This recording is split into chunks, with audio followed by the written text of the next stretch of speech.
اعوذ باللہ من الشیطان الرجیم بسم اللہ الرحمن الرحیم۔ سورہ آل عمران کا جو نصف ثانی اب شروع ہو رہا ہے تو آپ نے یہ مشابہت بھی نوٹ کر لی ہوگی کہ نصف اول میں سورہ بقرہ میں بھی ایک مرتبہ یا ایھا الذین آمنوا سے خطاب تھا، یا ایھا الذین آمنوا لا تقولوا راعنا وقولوا انظرنا واسمعوا۔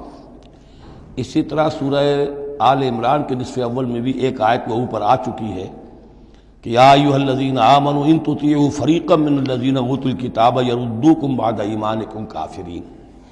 لیکن اصل خطاب جو ہے مسلمانوں سے شروع ہو رہا ہے وہ 11ویں رکوع سے، اور یہاں پر اصل میں ایک سہ نکاتی لائحہ عمل دیا جا رہا ہے امت کو۔ ظاہر بات ہے کہ یہ امت اب ہمیشہ قائم رہنے والی ہے قیامت تک، اور اس میں زوال بھی آئے گا، اور اللہ تعالیٰ با ہمت لوگوں کو بھی پیدا کرے گا، اولو العزم لوگوں کو پیدا کرے گا، جیسا کہ ہمیں معلوم ہے مجددین امت اٹھتے رہے ہر صدی کے اندر۔ لیکن جب بھی کوئی کام دین کی تجدید کا ہو، دین کو اثر نو تازہ کرنے کی کوشش ہو، دین کو قائم کرنے کی جد و جہد ہو، تو اس کا ایک لائحہ عمل ہوگا۔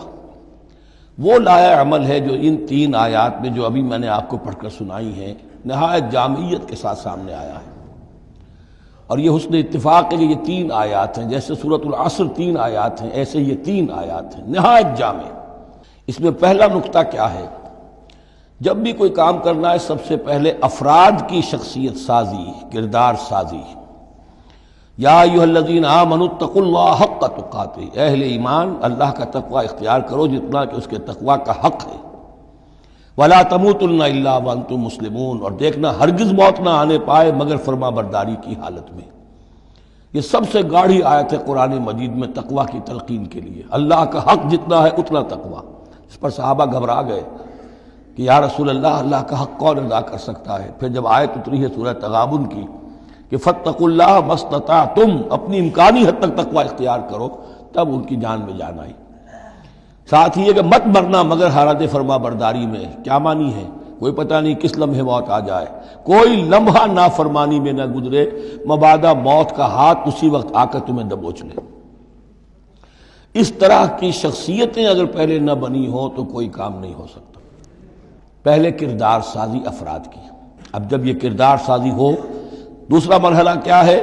وَاعْتَصِمُوا بِحَبْلِ اللَّهِ جَمِيعًا وَلَا تَفَرَّقُوا، ایک اجتماعیت اختیار کرو، اللہ کی رسی کو مضبوطی سے تھام لو، مل جل کر، اور تفرقے میں مت پڑو۔ یہاں چونکہ اس سے پہلے جو رکوع ختم ہوا ہے وَمَن يَعْتَصِم بِاللَّهِ، جو اللہ تعالیٰ سے چمٹ جائے، اللہ کی حفاظت میں آ جائے، فَقَدْ هُدِيَ إِلَىٰ صِرَاطٍ مُسْتَقِيم۔ اور سورہ حج کی آخری آیت میں بھی یہ لفظ آیا ہے فَأَقِیمُوا الصَّلَاةَ وَآتُوا الزَّکَاةَ وَاعْتَصِمُوا بِاللَّهِ۔ اب اللہ کی حفاظت میں کیسے آئے؟ اللہ سے کیسے چمٹے؟ اس کے لیے فرمایا وَاعْتَصِمُوا بِحَبْلِ اللَّهِ، اللہ کی رسی سے چمٹ جاؤ، اللہ کی رسی کو مضبوطی سے تھام لو۔ اور یہ اللہ کی رسی کون سی ہے؟ متعدد احادیث کے ذریعے سے واضح ہوتا ہے کہ یہ ہے قرآن۔ ایک طرف ہے انسان میں تقوی، ایک طرف اس میں علم آنا چاہیے، قرآن کا فہم پیدا ہونا چاہیے، قرآن کے نظریات کو سمجھنا چاہیے، قرآن کی حکمت کو سمجھنا چاہیے۔ انسانوں میں اجتماعیت جو ہے وہ جانوروں کے گلوں کی طرح نہیں ہو سکتی کہ بھیڑ بکریوں کا ایک بڑا ریوڑ ہے اور ایک چرواہا جو ہے وہ لکڑی لے کر ان کو سب کو ایک ڈسپلن میں لیے ہوئے ہے۔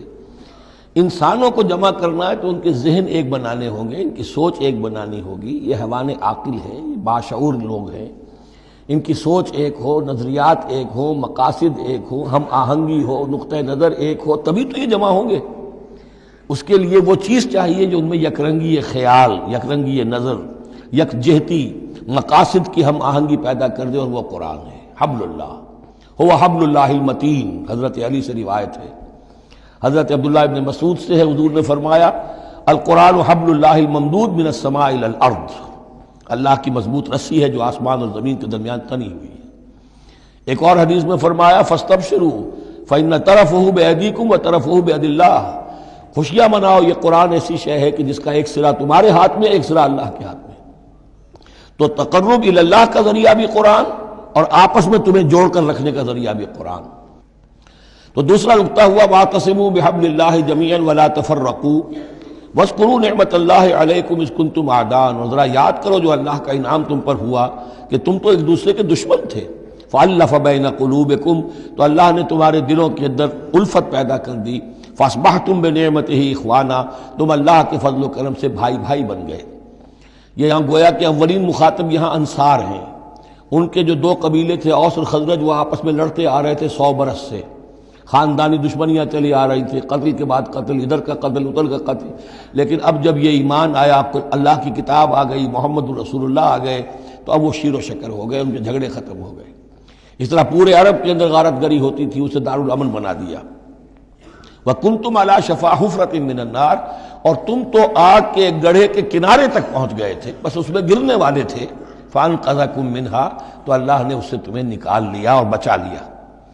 كَذَلِكَ يُبَيِّنُ اللَّهُ لَكُمْ آيَاتِهِ لَعَلَّكُمْ تَهْتَدُونَ، اس طرح اللہ تعالیٰ اپنی آیات تمہارے لیے واضح کر رہا ہے تاکہ تم راہ پاؤ، صحیح راہ پر قائم رہو۔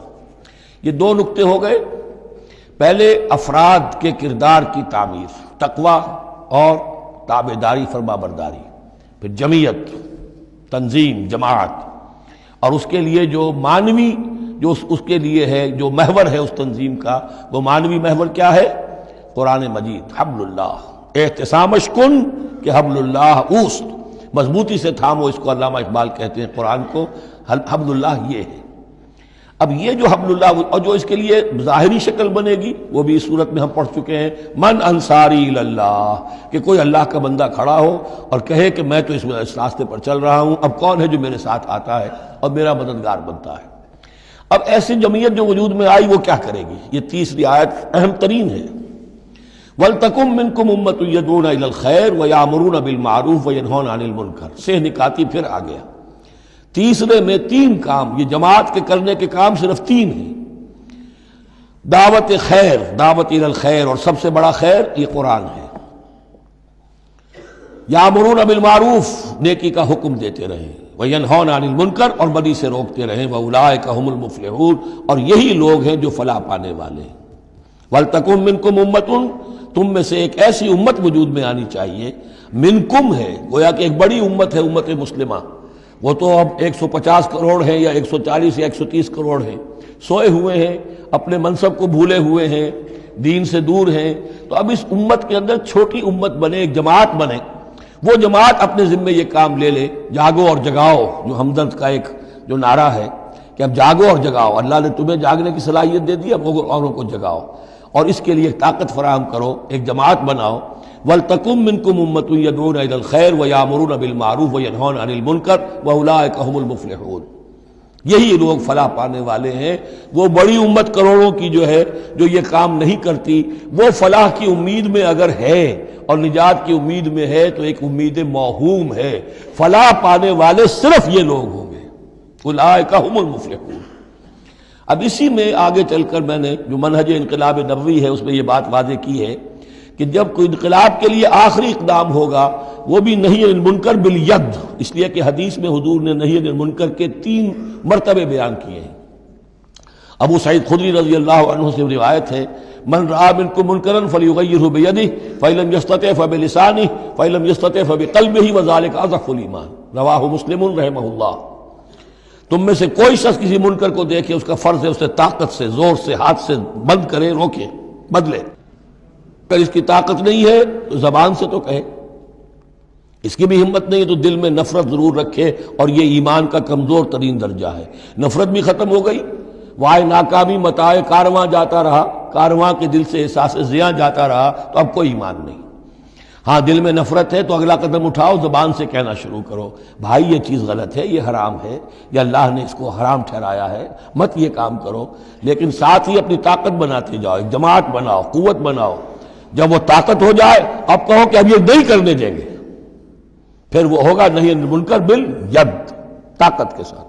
یہ ہوگا انقلاب کا جو ہے آخری مرحلہ۔ تو یہ 3 آیتوں کے اندر عظیم ہدایت ہے، پورا لایا عمل ہے، اسی میں منہج انقلاب نبوی کا جو آخری اقدامی عمل ہے وہ بھی پوشیدہ ہے۔ صدق اللہ العظیم۔